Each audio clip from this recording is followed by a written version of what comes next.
Halo semua, Namo Buddhaya. Kembali lagi dengan saya, Sherlia Dinda Chandra, akan membawakan materi baru terkait perkembangan agama Buddha.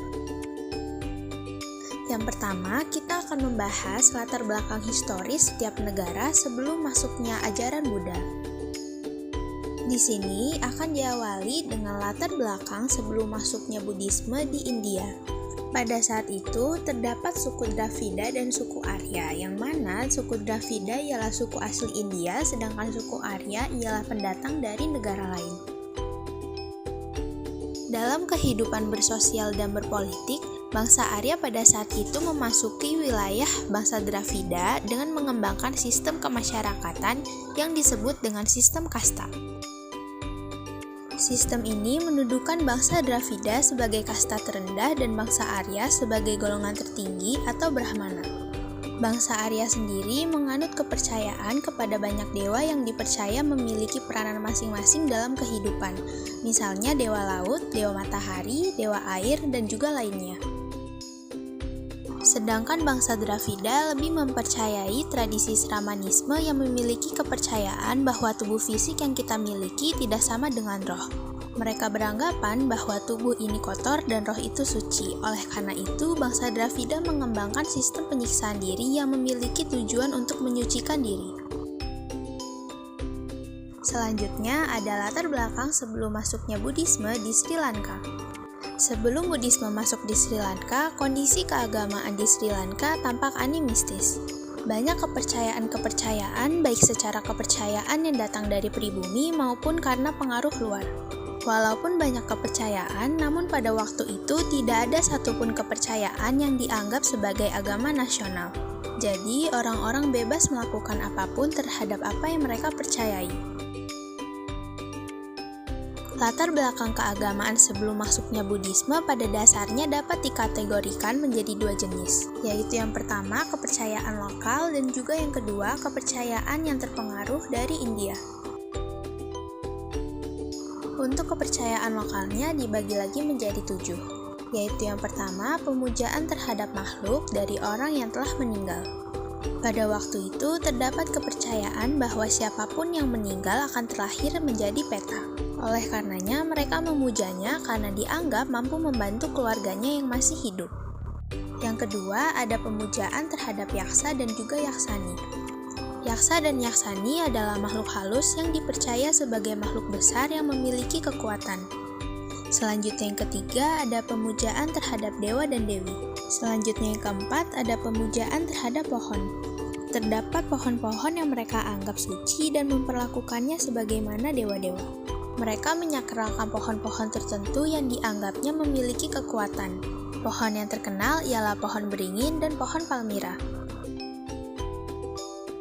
Selanjutnya yang kelima, ada pemujaan terhadap ular dan naga. Mereka juga percaya bahwa terdapat sosok makhluk naga atau makhluk semacam dewa ular yang tinggal di gunung-gunung. Oleh karenanya, mereka memujanya dan memberikannya persembahan. Yang keenam, ada keyakinan terhadap astrologi. Pemberian nama-nama bayi yang baru dilahirkan dan penentuan hari pernikahan dilakukan berdasarkan ilmu perbintangan ini. Oleh karenanya, mereka juga percaya tentang ramalan-ramalan. Dan yang terakhir, ada pemujaan terhadap objek-objek alam. Mereka juga memuja objek-objek alam seperti matahari, bintang, gunung, dan sebagainya. Selanjutnya yang kedua, ada kepercayaan yang terpengaruh dari India. Yang pertama, ada Brahmanisme. Brahmanisme ini telah ada di zaman sebelum Raja Dewa Nampi Atisa memimpin. Terdapat Dewa Geha untuk para Brahmana yang dibangun oleh kakeknya. Dikatakan Pandukabaya telah membangun Sotisala dan Pandukabaya sendiri pernah berguru dengan Brahmana yang bernama Panduka. Selanjutnya yang kedua ada Jainisme. Di zaman Raja Pandukabaya terdapat 3 Nigantas yang bernama Jyotia, Kubanda, dan juga Giri. Dikatakan Raja Pandukabaya juga membangun tempat tinggal untuk Jyotia dan Kubanda. Di zaman Raja Watagamini Abaya, kuil milik Giri dihancurkan dan kemudian dibangun vihara untuk para biku yang disebut Abaya Giri Wihara. Selanjutnya yang ketiga, ada Tapasa dan Saiwisme. Dikatakan bahwa Raja Pandukabaya juga telah membangun Siwikasala di mana Siwalinga didirikan. Dan yang terakhir ada Sramana. Sramana juga telah dikenal di Sri Lanka. Di antaranya adalah Paribhajaka, Ajiwakas, dan Pasandas. Selanjutnya, bagaimana perkembangan agama Buddha di Sri Lanka? Ini merupakan salah satu hasil dari diadakannya konsili ketiga di Pataliputra yang didukung oleh Raja Asoka. Dengan begitu, Buddhisme telah menyebar ke daerah-daerah di komplek India maupun keluar India. Atas petunjuk dari Biku Mogaliputra Tisatera, Raja Asoka mengutus biku-biku misionaris ke 9 tempat. Kitab Mahawamsa memberikan detail tentang nama-nama para biku yang diutus dengan nama-nama tempatnya sebagai berikut. Yang pertama ada Kashmir oleh Biku Majantikatera. Yang kedua Mahisa Mandala oleh Biku Mahadewatera. Yang ketiga Wanawasi oleh Biku Rakitatera. Yang keempat Aparantaka oleh Biku Yonadama Rakitatera. Yang kelima Maharata oleh Biku Dhamma Rakitatera. Yang keenam Yonaloka oleh Biku Maharakitatera. Yang ketujuh Himawanta oleh Biku Majjimatera. Yang kedelapan Suwana Bumi oleh Biku Sona dan Biku Uttaratera. Dan yang terakhir ada Tamba Pandisi Haladipa oleh Biku Mahindatera dengan 4 biku yaitu Ityatera, Utiyatera, Sambalatera, dan Bandasalatera. Diikuti juga oleh satu Samanera, Tosamanera Sumana, dan umat awam atau Upasaka Banduka. Selanjutnya, Raja Asoka mengirim Biku Mahinda ke Sri Lanka bersama biku-biku yang menemaninya.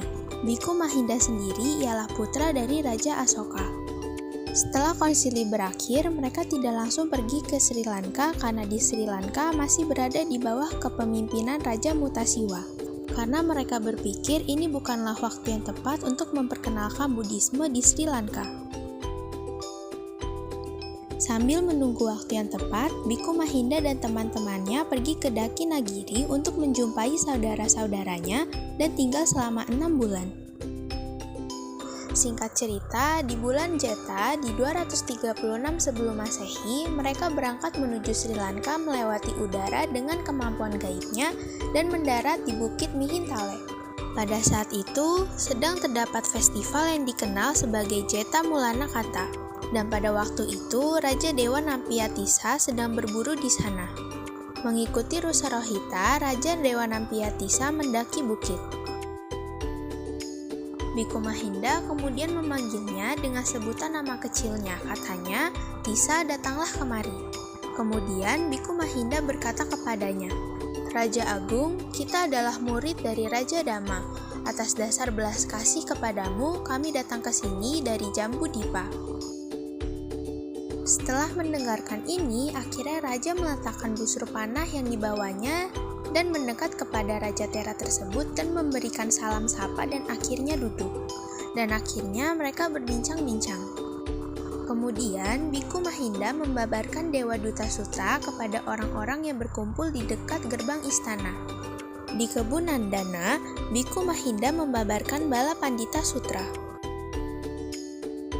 Singkatnya, Raja mempersembahkan kebun Mahamegawana kepada Sangha untuk tempat tinggal.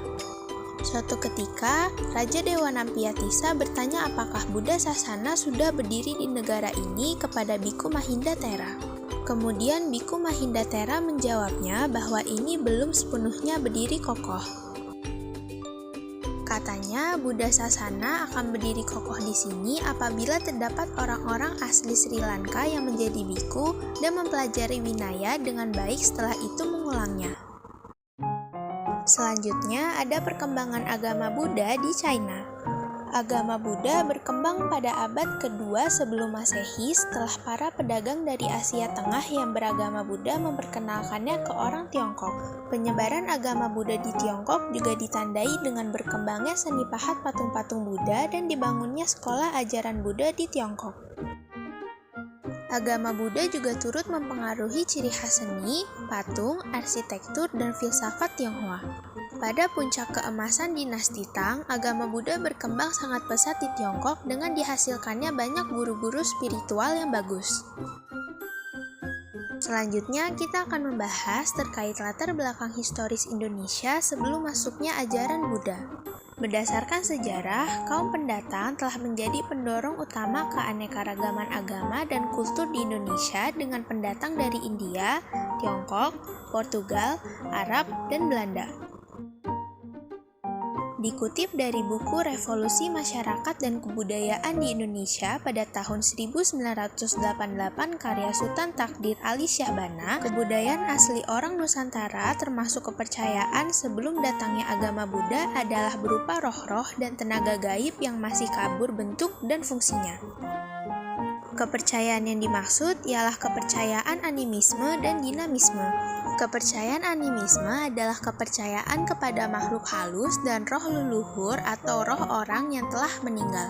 Sedangkan kepercayaan dinamisme adalah kepercayaan berupa pemujaan terhadap benda-benda yang dipercaya memiliki kekuatan gaib. Benda-benda yang diyakini memiliki kekuatan gaib ini bisa berupa apa saja, seperti batu, pohon, goa, bahkan api. Selanjutnya ada perkembangan agama pada masa kerajaan-kerajaan di Indonesia. Di sini dimulai dari yang pertama, Kerajaan Kutai. Kerajaan Kutai adalah kerajaan Hindu yang berdiri pada abad keempat dan menjadi kerajaan tertua di Indonesia. Yang kedua ada Kerajaan Tarumanegara. Kerajaan Tarumanegara ini didirikan oleh Raja Diraja Guru yang terletak di dekat Sungai Citarum. Selanjutnya yang ketiga ada Kerajaan Kalingga. Kerajaan Kalingga merupakan kerajaan Hindu-Buddha yang berdiri pada abad ke-6 Masehi. Selanjutnya yang ketujuh ada Kerajaan Mataram Hindu atau Mataram Kuno. Kerajaan ini telah berkuasa pada abad ke-8 Masehi di Jawa Tengah dan akhirnya pindah ke Jawa Timur pada abad ke-10 Masehi. Yang kelima ada Kerajaan Kediri. Kerajaan ini berkuasa di wilayah Kediri pada tahun 1041 sampai 1222. Selanjutnya keenam ada Kerajaan Bali. Kerajaan Bali merupakan kerajaan Hindu-Buddha di Bali yang memiliki pengaruh dari Jawa Timur. Ketujuh ada Kerajaan Singasari. Ini merupakan kerajaan bercorak Hindu yang didirikan oleh Ken Arok pada tahun 1222. Kedelapan ada Kerajaan Sriwijaya. Ini terletak di Sungai Kampar Sriwijaya, Sumatera Selatan. Dan yang terakhir ada Kerajaan Majapahit. Kerajaan ini didirikan oleh Raden Wijaya di wilayah Jawa Timur. Selanjutnya, apa aja sih peninggalan agama Buddha di Indonesia? Jadi, peninggalannya ada dua, yaitu peninggalan berupa prasasti dan peninggalan berupa candi dan arca. Yang pertama, ada peninggalan berupa prasasti yang ada di dekat Palembang. Ini ada prasasti Kedukan Bukit, prasasti Talang Tuo, prasasti Telaga Batu, dan prasasti Bukit Siguntang. Ada juga 3 prasasti lainnya, yaitu prasasti Kota Kapur di dekat Bangka, prasasti Karangbrahi di dekat Jambi, dan prasasti Palas Pasemah di Lampung. Selanjutnya ada peninggalan berupa candi dan arca. Di antaranya yang pertama ada Candi Borobudur. Candi Borobudur ini memiliki arca yang terdiri dari berbagai macam posisi yang mengandung makna tersendiri. Di antaranya yang pertama ada Dharma Cakramudra atau perputaran roda karma yang melambangkan khotbah perputaran Sakyamundi Buddha di Taman Rusa Benares. Dan ada Wara Mudra yang mengabarkan seorang Dhyani Buddha yang bernama Ratna Sambawa. Kemudian yang kedua ada Candi Muara Takus yang terletak di Riau, Sumatera. Selanjutnya yang ketiga ada Candi Mendut yang didirikan oleh Raja Indra pada tahun 824 Masehi, terletak di sebelah timur Candi Borobudur. Dan untuk candi yang terakhir ada Candi Sewu yang terletak di Kabupaten Klaten, Jawa Tengah yang sebenarnya memiliki 249 candi. Selanjutnya ada perkembangan agama Buddha di Indonesia saat ini. Perkembangan agama Buddha sendiri sempat berhenti sejak Kerajaan Sriwijaya dan Kerajaan Majapahit runtuh. Tetapi singkatnya, Yang Mulia Bante Asinjina Rakita merupakan biksu pertama Indonesia yang mempelopori bangkitnya Buddha Dharma di Indonesia. Beliau mulai mendalami ajaran Buddha pada bulan Desember 1953. Setelah kembali ke Indonesia pada Januari 1955, beliau mendirikan PUUI atau MBI. Selain itu, beliau juga merupakan pencetus berdirinya Sangha Agung Indonesia, di mana pada wadah ini terdapat 3 aliran besar yang dikenal masyarakat Indonesia, yaitu Tantrayana, Theravada, dan Mahayana. Sekarang perkembangan agama Buddha di Indonesia sudah sangatlah pesat dan juga acara, organisasi, himpunan, dan komunitas agama Buddha sendiri sudah sangatlah banyak. Yang berarti juga wadah bagi kita untuk terus melestarikan dan menyebarkan Dharma sangatlah luas. Dan baik yang terakhir ialah dampak perkembangan agama Buddha bagi dunia saat ini. Perkembangan agama Buddha telah memberikan dampak signifikan bagi dunia saat ini. Nilai-nilai seperti kedamaian, meditasi, dan empati yang diajarkan oleh Buddha telah mempengaruhi pemikiran banyak orang, bahkan di luar komunitas Buddha. Praktik meditasi Buddha juga telah diterapkan secara luas dalam konteks kesehatan mental dan kebugaran. Selain itu, konsep karma dan etika dalam ajaran Buddha juga memberikan dasar untuk pemahaman moral dan tanggung jawab sosial di berbagai masyarakat.